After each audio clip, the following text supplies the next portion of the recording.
Zainab sat on her bed, her silk robe barely clinging to her shoulders. Musa stepped into the room, wiping the sweat from his brow. "Madam, you called me?" he asked. She approached him slowly, her voice low and deliberate. "Musa," she began, her eyes lingering on him. "Your pencil is what I need. I love the way it stands. Its length, its size, it's everything I've been craving." Musa froze, his towel slipping slightly as he stared at her in disbelief. "Madam," he stammered, shifting uncomfortably. "This isn't right. You are my Oga's wife." "I'll increase your salary," Zainab interrupted, stepping closer. Her eyes locked onto his with the determination that scattered his protest. "I don't care about right or wrong anymore. I need this. I need you." Musa backed away, shaking his head. "But madam, what if—" "No buts, Musa," she cut him off, her tone firm but pleading. "Just say yes, and I'll make sure you'll never have to worry about anything again."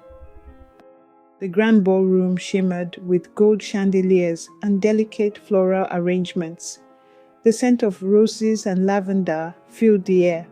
Zainab stood at the center of it all, her pristine white gown hugging her figure as she smiled at the camera flashes. This was her fairy tale, the one she dreamt of since she was a little girl. Malik, her billionaire husband, stood beside her, beaming with pride as guests congratulated them. As she glanced at him, her heart swelled. Malik was everything she'd prayed for, wealthy, handsome, and respectful. After years of heartbreaks with men who either cheated or broke her spirit, she had vowed never to settle for less. This time, she had chosen stability over passion. Love could grow, she thought. Their honeymoon in Paris was luxurious, filled with expensive gifts, breathtaking sights, and romantic dinners. But when the doors closed and it was just the two of them, Zainab began to notice cracks in the perfect picture. It started on their wedding night. She had waited, nerves tingling with anticipation, for Malik to claim her as his wife. But the moment was over as quickly as it began, leaving her feeling hollow. At first she brushed it off, blaming exhaustion. But as the days turned into weeks, the pattern became clear.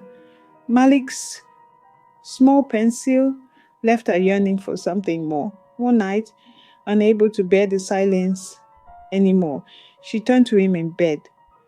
"Malik," she began, her voice shaky but resolute. He responded, not even looking up from his phone. "Don't you think we need to talk about us?" she asked. He finally looked at her, his brow slightly furrowed. "What do you mean?" She swallowed hard, her fingers nervously twisting the edge of the blanket. "I mean, intimacy. Don't you think it's important?" He sighed, setting his phone on the nightstand. "Zainab, intimacy isn't food. We're adults. We don't need to act like teenagers. There's more to marriage than that." His tone was dismissive, and the finality in his words stung like a slap. She watched as he turned his back to her, pulling the covers up to his shoulders. Zainab sat in the darkness, her chest tightening with frustration and longing. It wasn't just about the physical act. It was the connection, the vulnerability, the affirmation of love that she craved. But Malik didn't seem to understand, or worse, he didn't care. In the months that followed, she tried everything to reignite their passion. She cooked his favorite meals, wearing nothing but an apron, as she served him, hoping to spark a reaction. He barely looked up from his phone. She wore the sexiest lingerie she could find, standing in front of the mirror as he walked into the room. His only comment was, "Don't you feel cold?" Once, she even slid her hands over his chest while he was working, pressing herself against him. "Not now, Zainab," he said without even glancing at her. Each rejection chipped away at her confidence, leaving her feeling invisible and unwanted. The nights became lonelier, the silence between them more oppressive. She couldn't help but wonder if this was a punishment for rushing into marriage after a string of heartbreaks. But beneath her growing resentment lay a deep yearning for love, for connection, for someone who saw her as more than just a wife or a responsibility. She wanted to feel desired, cherished, alive, and soon her desperation would lead her to a temptation she never expected. Zainab first noticed Musa, their gate man, one sunny afternoon. He was crouched beside one of Malik's luxury SUVs, changing a tire with practiced ease. His shirt clung to his broad chest, soaked with sweat that glistened under the sunlight. Each muscle in his arms flexed as he worked, his biceps straining with effortless strength. Unlike Malik, who barely acknowledged her presence, Musa always greeted her warmly. His deep melodic voice carried a quiet charm that lingered long after he spoke. "Madam, how is everything?" he would ask, his shy smile revealing perfect white teeth. That day, Zainab's gaze lingered a little too long. She noticed how the waistband of his trousers sat low on his hips, his athletic physique undeniable. A warmth stirred within her, one she hadn't felt in months. Over time, she began to notice other things about him, the way he always seemed attentive, quick to respond to her requests, and how his presence filled the silent void Malik left behind. One afternoon, the gas cylinder knob in the kitchen got stuck. Frustrated, Zainab called out, "Musa!" expecting his usual prompt response. When there was no answer, she walked to his quarters at the far end of the compound, the sun beating down on her bare shoulders. "Musa!" she called again, knocking on his door. The faint sound of running water came from inside, and she realized he was in the shower. The door was slightly ajar, and curiosity whispered in her ear, urging her to take a peek. She hesitated, but her feet betrayed her resolve. She pushed the door open just enough to see him through the gap in the bathroom door. Her breath hitched. Musa stood under the stream of water, his skin glistening as droplets ran down his powerful shoulders and defined abs. But what truly captured her attention was his pencil. It was magnificent, long, thick, and perfectly sculpted, unlike anything she had ever imagined. A surge of heat rushed through her body, and she quickly backed away, her heart pounding. By the time she returned to the main house, her face was flushed, and her thoughts were a whirlwind of guilt and longing. The image of Musa haunted her in the days that followed. It invaded her dreams, her mind replaying that moment over and over again. Soon she found excuses to interact with him. Her casual conversations with him became laced with flirtation, her fingers brushing his hand when she handed him something, her lingering gaze holding his for just a second too long. One evening, as Musa carried a bag of groceries into the kitchen, Zainab decided she couldn't hold back any longer. The tension inside her had reached a breaking point. "Musa," she said, her voice soft yet firm. He turned to her, his brow furrowed in confusion. "Yes, madam." She took a deep breath, stepping closer until there was barely any space between them. "Your pencil," she whispered, her eyes locking with his. "It's what I need." Musa froze, his eyes widening in shock. "Madam, I don't understand. I've seen it," she interrupted, her cheeks flushing as she confessed.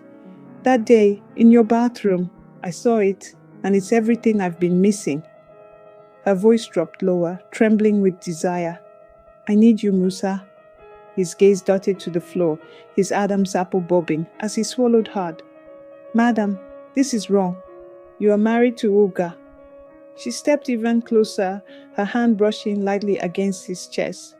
"No one will know. Malik doesn't care about me, but you can give me what I've been craving."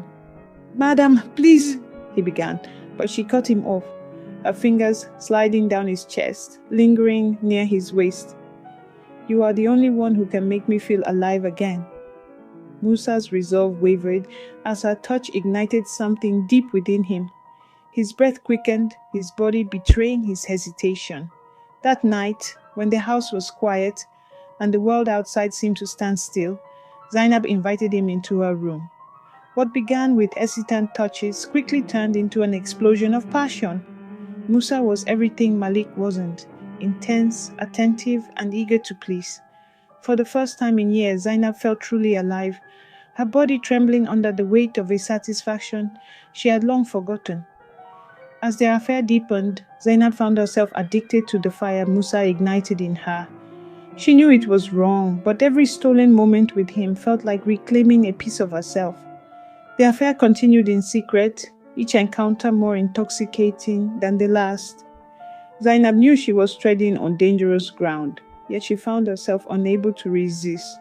Musa became her escape, his touch igniting a fire she hadn't known she was capable of feeling. Their stolen moments, whether in the secluded corners of the house or in the stillness of the night, were filled with raw passion and a growing sense of guilt. Malik remained oblivious, his attention consumed by his business ventures and maintaining their social image. He was rarely home, and when he was, his conversations with Zainab revolved around appearances, dinners to attend, deals to finalize, and ensuring their marriage looked perfect from the outside.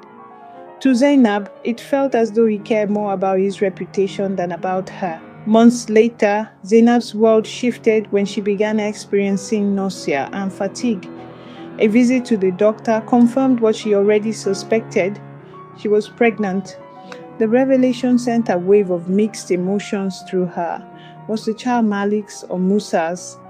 The question haunted her, but she buried her doubts, determined to keep a secret hidden. When she told Malik, his reaction was nothing short of elation. "Zainab, this is wonderful news," he exclaimed, lifting her off her feet in a rare display of affection.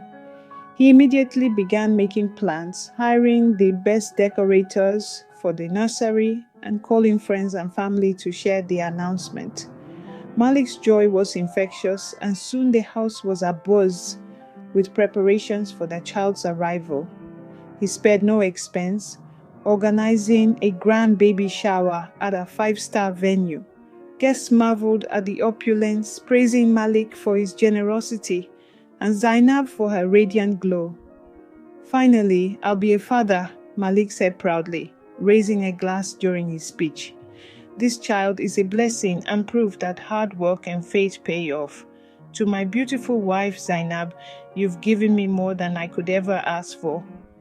Zainab smiled, her hands resting on her growing belly, but her heart was heavy with guilt. The applause and congratulations felt hollow, each well-wisher's words like a knife twisting in her chest. She glanced across the room at Musa, who had been assigned to oversee security for the event. His eyes briefly met hers, and in that fleeting moment, she saw the same worry she felt. As the pregnancy progressed, Zainab struggled to keep her secret buried. Malik's excitement only made her guilt grow, but she reminded herself that she was doing what was necessary to maintain her marriage and her status. 2 years after the twins were born, the whispers in the neighborhood grew louder, spreading like wildfire. Visitors and neighbors couldn't help but comment on the stark difference between the boys. One twin had Malik's sharp jawline, fairer complexion, and piercing eyes, a near replica of his father. The other, however, had a richer, darker skin tone, full lips, and a broad nose that unmistakably mirrored Musa's features. At first, Malik waved off the comments, attributing the differences to genetics. "Twins don't always look alike," he would say dismissively, though the seed of doubt had been planted. But the murmurs persisted. During a casual gathering, one of the neighbors remarked, "It's funny how one of your boys looks just like your gate man, Musa, don't you think?" The words, spoken half in jest, struck a nerve. That night, Malik confronted Zainab. His face was set, his eyes dark with suspicion as he closed the bedroom door behind him. "Zainab," he began, his voice deceptively calm, "why does one of our sons look so different from the other?" Her heart skipped a beat, but she quickly composed herself, forcing a smile. "They're twins, Malik. Not all twins are identical." His gaze bore into hers, unrelenting. "This isn't about them being identical, Zainab. People are talking. I'm asking you, why does one of our sons look nothing like me?" She turned away, her hands trembling as she fiddled with the hem of her dress. "Malik, you're overthinking this. Genetics can be unpredictable." He cut her off, his voice now low and dangerous. I want a DNA test. Tomorrow. Her breath hitched, panic surging through her veins. A DNA test? Malik, is that even necessary? You are their father. His jaw tightened, his tone leaving no room for argument. I said tomorrow. Zainab nodded weakly, her mind racing with fear. The walls she had carefully built around her secret were beginning to crumble, and she knew there was no escape from the truth. To be continued. If you enjoyed the story so far, please like, share, and subscribe to NaijaTrends TV for part 2.